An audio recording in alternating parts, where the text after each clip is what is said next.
আসসালামু আলাইকুম। আজকে আপনাদের দেখাবো কিভাবে মালচিং বিছাইতে হয়। গত পর্বে আপনাদের দেখাইছিলাম যে কিভাবে বেড তৈরি করতে হয়। আমরা আগাম টমেটো চাষের জন্য বেড তৈরি করছিলাম 2.5 ফুট বেড, 2 ফুট ড্রেন, আর আজকে এখানে 4 ফুট মালচিং বিছাচ্ছি এবং কিভাবে বিছাচ্ছি আধুনিক পদ্ধতিতে সেটা আপনাদের মাঝে তুলে ধরতেছি।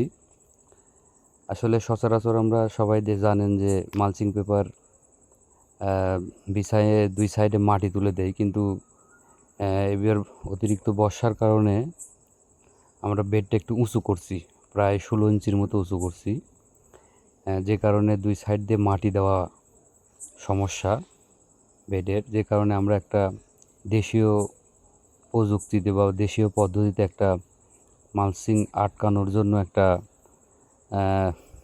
অস্ত্র তৈরি করছি আর কি, যেটার মাধ্যমে আমরা মালচিং আটকাচ্ছি বা বিছাচ্ছি। আর আরেকটা বিষয় হচ্ছে মালচিং বিছানোর যে সিস্টেম বা টেকনিকটা, এটা আমরা একটু আলাদাভাবে করছি, সেটাই আপনার মাঝে তুলে ধরতেছি আর কি। আর আপনারা জানেন যে আমরা আগাম টমেটো এগ্রো-1 সিডের স্মার্ট 1217 এটা রোপণ করব।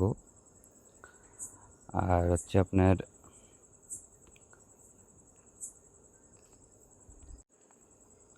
আরেকটা বিষয় হচ্ছে টমেটো চাষের A to Z যে বিষয়গুলো থাকবে সেটা আপনার এই পেজে ফলো দিয়ে বা সাবস্ক্রাইব করে রাখবেন, সেটা দেখতে পাবেন।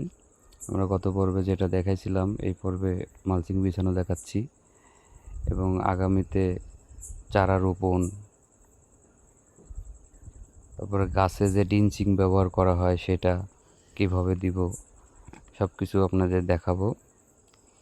এবং যারা আগাম টমেটো চাষ করতে চান তারা অবশ্যই পেজে লাইক বা সাবস্ক্রাইব করে রাখবেন, তাহলে সেক্ষেত্রে আপনার সম্পূর্ণ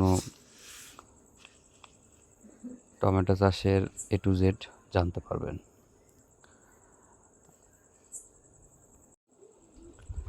এখানে আরেকটা বিষয় পরিষ্কার করে দেয় আপনাদের, আসলে আমরা মালচিং যে আটকাচ্ছি সেটা আসলে আপনাদের পলিথিনের দড়ি, যেটা আর কি আমরা এক এক এলাকায় এক এক রকম নাম বলি। সেই দড়িটা আসলে আমরা আড়াই ফিট প্রায় 3 ফিটের মতো করে লম্বা করে কাটছি, কাটিয়ে ওইটা দুই ভাঁজ করে দুই পাশে 2টা গিট দিয়ে দিছি আর কি, ডাবল গিট, যেটা আপনি দেখতে পাচ্ছেন ভিডিওতে। আমার এক মামা গিট দিচ্ছে আর কি, যেন ওই গিটটা দেওয়ার কারণ হচ্ছে যেন মাটিতে ভিতরে ওটা আটকায় থাকে। এবং আমরা যে অস্ত্রটা বানাইছি আর কি, সেটা দিয়ে যে চাপ দিয়ে ভিতরে ঢুকাই দিচ্ছি, এবং যে গর্তটা হয়েছে গর্তর মাঝে আবার মাটি দিয়ে আমরা একটু আটকা দিচ্ছি যেন ওটা বাইর না হয়ে আসে। এই জিনিসটাই ক্লিয়ার করার জন্য আর কি আজকে এই পর্যন্ত। কি পরবর্তী